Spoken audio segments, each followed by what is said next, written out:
Bismillahirrahmanirrahim. Alhamdulillahirrahmanirrahim. Wassalatu wassalamu ala asyrafil anbiya wal mursalin wa ala alihi wa sahbihi ajma'in. Subhanaka la ilma lana illa ma 'allamtana innaka antal alimul hakim. Rabbi shrah li sadri wa yassir li amri wahlul 'uqdatam min lisani yafqahu qawli. Jadi kita teruskan perbincangan kita mengenai hadis Rasulullah SAW. Kali ini kita bincang mengenai 8 larangan yang Nabi larang lah, 8 perkara yang Nabi larang kita buat ketika berada dalam masjid. Hadis ni kita petik daripada kitab Ma'ariful Hadis. Hazrat Wasilah bin Asqa, maafkan saya, radhiyallahu anhu telah melaporkan bahawa Rasulullah sallallahu alaihi wasallam telah bersabda, jauhkan anak-anak kamu dari masjid. Bila kita dengar hadis ni, heran kita, mana Nabi larang kita pergi masjid, anak-anak pergi masjid. Habis sebenarnya maksud dia gini, maksudnya janganlah kita bawa anak-anak hok dak umayyih lagi. Maknanya hok ialah bila dak umayyih ni, bila dia mari kok nya kecing lah, nya berok lah, nya berlari lah, nya ada berlaku main bola dalam masjid. Tutup kipahnya, buka lampu, macam-macam hal. Ni lah Nabi larang bawa anak-anak hok gini.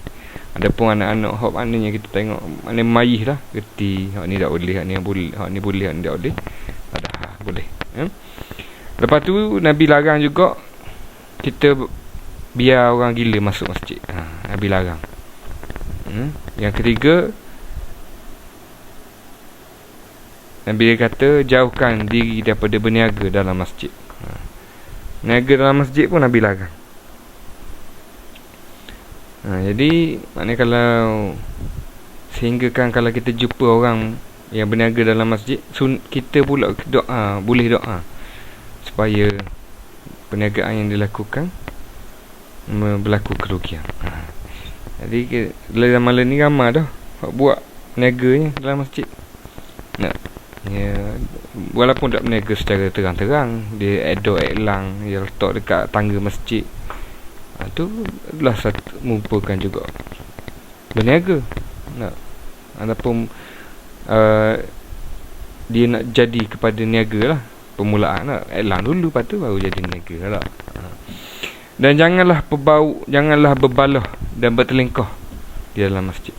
Jadi akhir-akhir mutakhir ni kita tengok bila yang menjadi perbalahan antara umat Islam di Malaysia ni ialah berkenaan dengan politik. Jadi kalau contoh kita tengok di negeri Selangor, ni Pakatan DAP PKR PAS memenangi pilihan raya tak, maka dia buat membentuk kerajaan. Maka masjidnya, surahnya, bila contohnya kalau khutbah Jumaat, maka di situlah medan mengutuk, medan mengata, menjadi bal lah. Sehingga kan Sultan Sharifuddin, Sultan Selangor, melarang, buat larangan tak boleh berpolitik. Bukan inilah, dia nak mematuhi larangan Rasulullah supaya tidak berbalah, bertelingkah. Dan seterusnya Nabi juga larang buat huru-hara dan memekik dalamnya. Tak boleh panggil, kalau nak panggil, nak panggil dia, pergi dekat dia, ataupun panggil curi gitu ke, jangan bunyi suara. Ataupun nak ngelar ke, nak tak boleh. Nabi larang juga. Dan janganlah menguatkuasakan hukuman di dalam masjid.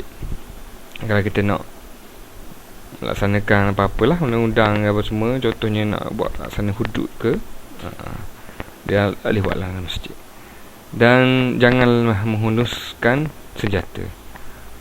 Senjata tu tak kira lah pedang ke, pistol ke, senapang ke, mesin gun ke, Nabi larang. Sebab semua ini yang Nabi larang ni, dia akan mencemarkan kemuliaan masjid itu sendiri.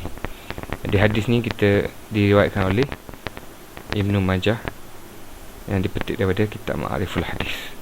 Jadi saudara-saudari ada sidang pendengar sekalian, seandainya kita menjadikan 8 larangan yang Nabi larang ni, kita jadikan panduan, dan kita meninggalkan yang Nabi larang ni kerana kita ikut sunnah Nabi, maka di sana ada ganjarannya.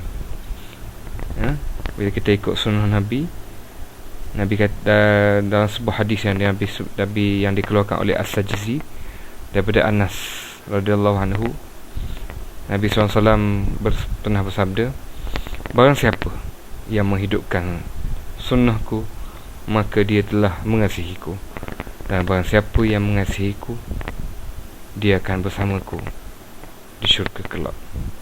Semoga apa yang saya sampaikan ini menjadi pengiktibaran untuk diri saya sendiri dan menjadi panduan juga kepada sidang pendengar sekalian. Mohon maaf dipinta seandainya ada salah dan silap. Terima kasih kerana mendengar ulasan yang diberikan. Mohon disebarkan video ini kepada di wall Facebook masing-masing ataupun di blog-blog masing-masing, kerana Allah dan Rasulnya. Aqulu qouli hadza wa astaghfirullahal azim li wa lakum. Wassalamualaikum warahmatullahi wabarakatuh.